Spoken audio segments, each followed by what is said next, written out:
Hi, this is Scott Garibay, and today I want to talk about how do we fix this broken world? What can you do today to fix this broken world? Let's get into it. All right. I'm going to make it real quick. Broken world. Vladimir Putin threatens everybody with NWs arcing over the sea. We're all under threat of our cities blowing away in ash. The world's broken. I'm not going to go any more into it than that. How do we fix this? Okay. Well, first of all, in case you haven't noticed, you can expect about zero help from your government. Unfortunately, we're in the presidency of President Biden. That's on us, right? I voted for Andrew Yang. I think that was the right vote. I don't regret that vote in any way. But we've gotten a president who has dropped, all three balls that we gave him at the beginning. He's dropped American wealth, he's dropped American hope, and he's dropped American security. They're on the ground, and we're looking for the super glue, okay? All right, so how do we fix this, right? So one, don't look to your government. They ain't going to fix nothing, right? Not right now. Now, that will change in 2024. I think the American people are brilliant. I think the American people are, because we are devoted to liberty and justice, are the best people in the world. Like, this is the best country in the world. And if it were up to me, every other piece of land on the planet would be just split up into American states, and America would be over all the whole earth, so that everyone can have the freedom, the free press we have, the free speech we have, the wealth we have, which is being dented significantly right now, but there's still a lot of it left, right? Like, it is definitely cracked, but the pieces are there, right?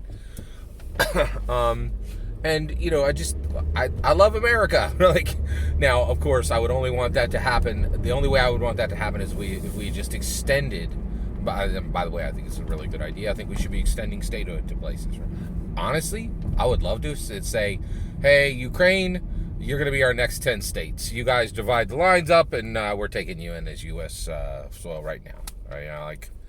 I'd love to extend statehood to all of Ukraine. Right? And in this day and age, they might take it, right? So we're in this situation, right? So how do we fix it? Well, one, you're not going to get any fix from your government, right? You saw the fix that came with the plague. You saw the fix that's coming right now with Putin. It's it looks like jack all and nothing, right? I think you can't count it as zero. I think Biden's given a genuine effort, and on a scale of 1 to 10, he's sitting between on a scale of 1 and 100, he's sitting between 1 and 5. Right? It's not zero, but it's close to zero, right? So the reality is, when it comes to help, we're not going to get it from the government, right? So what can we do? All right, so first of all, what about the traditional help, air quotes, right? I call this second-tier help, and I think this is old school, and it still has its place, right? I tithe, right? And I make sure that my tithe, I try to make sure that my tithe goes to things that are going to have real impact in the world. I think some of it goes to that, and I would say some percentage of it doesn't go to that, right? Because it gets lost in administration. It gets lost in, oh, that wasn't a good charity. Oh, this one, that charity folded, or whatever, right? It's incredibly hard to help people with money. It is incredibly hard to help people with money, right? This is a very real issue, right? For a long time, developing nations, right? Money wasn't even the issue. The money is there. We just had an issue, with the whole plague situation. Lots of people, right? Like $40 billion was put out to help them pay rent, right? Like, I think 10-20% of it got spent. Like, they couldn't even get, money doesn't do everything, right? Don't hesitate to I tithe because I'm commanded to tithe. That's the reality. And you're supposed to tithe with a giving, wonderful heart, right? I'm like, wait, you want 10% of my money?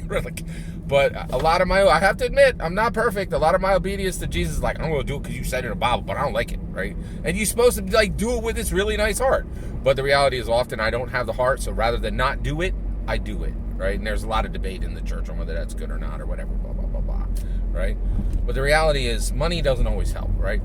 Go ahead, give your money. I'm not going to spend a lot of time on that because everybody in the world's trying to tell you to give money, and that's going to help, right? Like, you ain't going to hear that from Scott Garibay, right? I don't believe that giving money is always the best option. You should do it, right?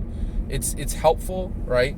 But you're not done, right? What can you really do to help? think you're going to be surprised with this answer.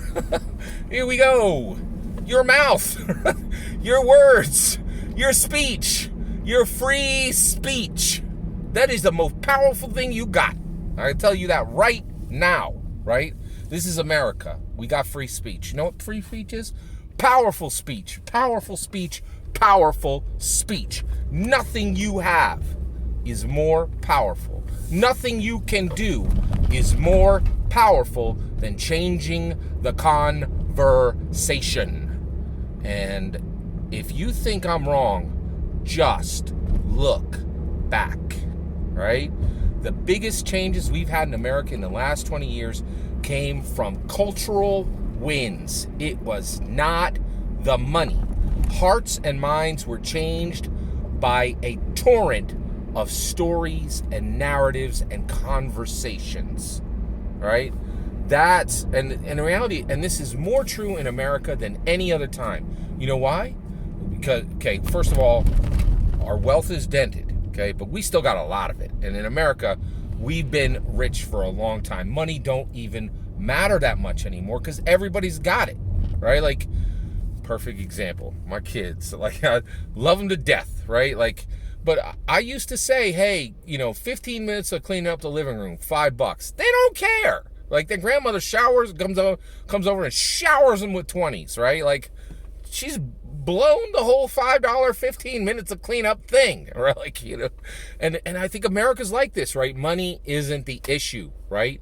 And if you, okay, the White House had to get a message out. You know how they did it? They went to TikTokers, right? Because celebrity is more powerful than money. And guess what? You are a celebrity to someone, right?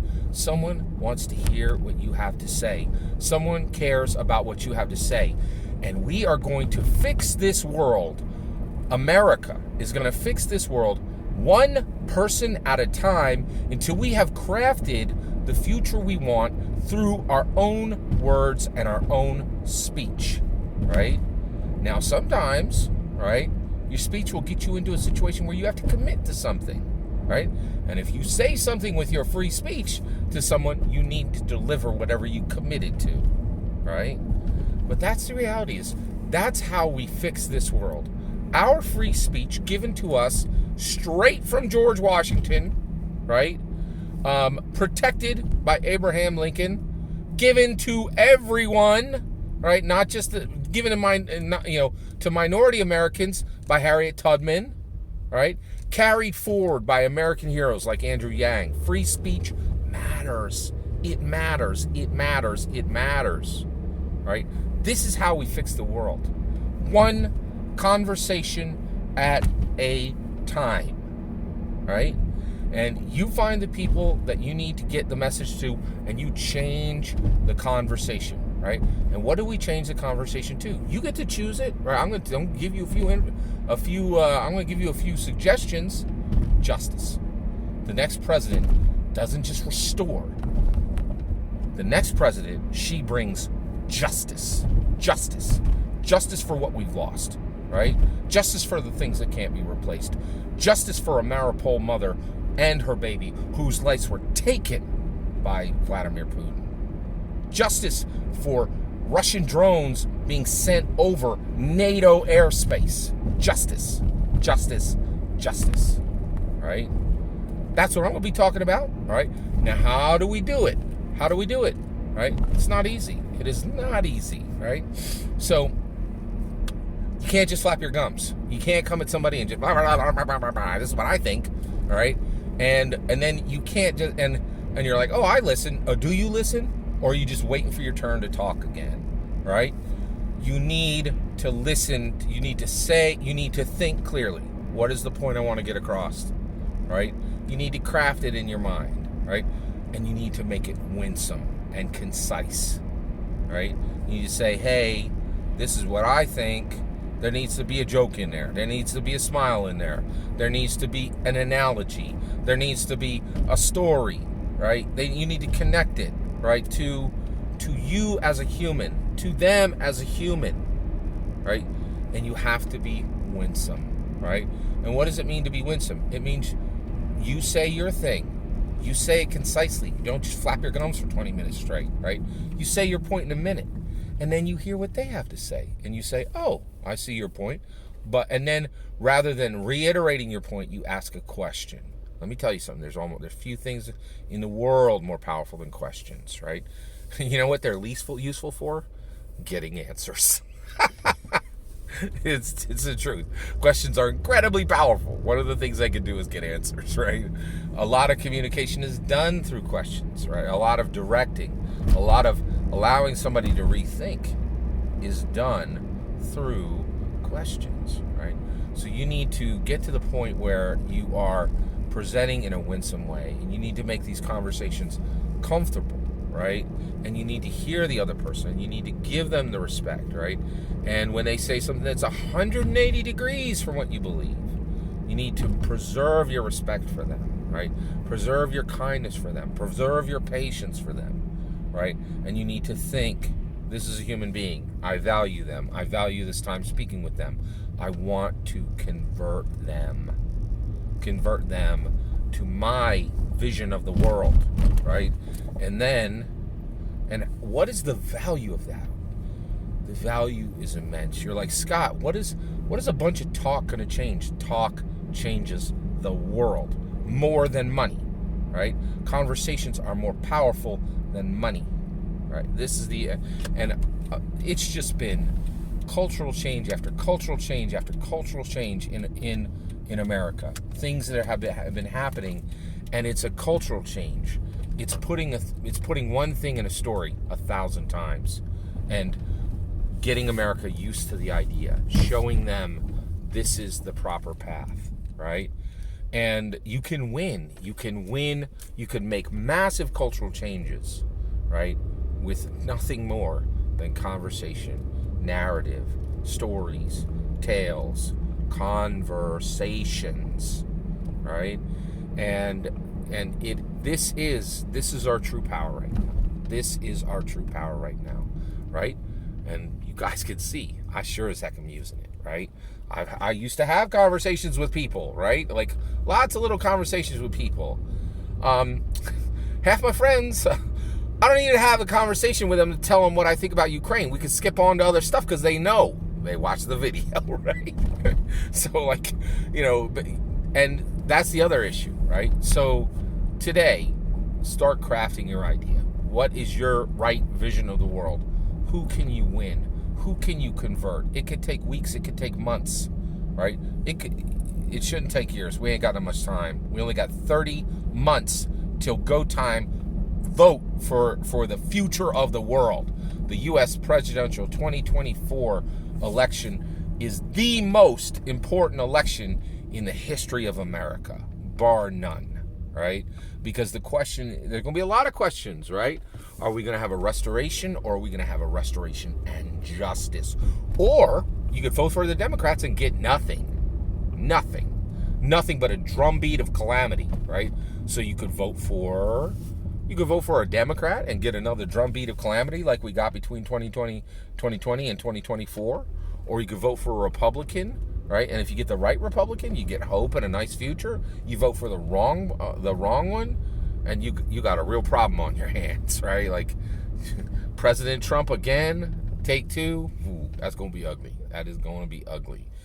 The economy's going to get fixed. I ain't going to lie to you, right? Like the Russian problem, the Vladimir Putin problem. It's not a Russian problem. The Vladimir Putin problem, that'll be done. Day 1, probably day 2, maybe day 3. That'll get taken care of. Absolutely, right?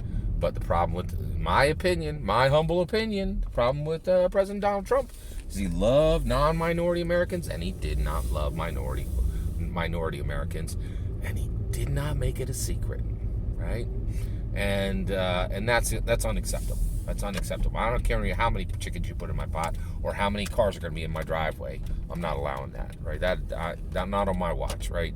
I'm definitely not going to vote for a person who does not love all Americans equally. And that's my opinion of President Trump, and that's why I'm not going to vote for him. And that's why I didn't vote for him before. But we need a real president. Use your power. Use your power. Your greatest power is not your wallet. Your greatest power is your free speech. Use it wisely, right? That's my opinion. I'd love to hear your thoughts. Let me know in the comments below. Please consider liking and subscribing, and have a wonderful millennium.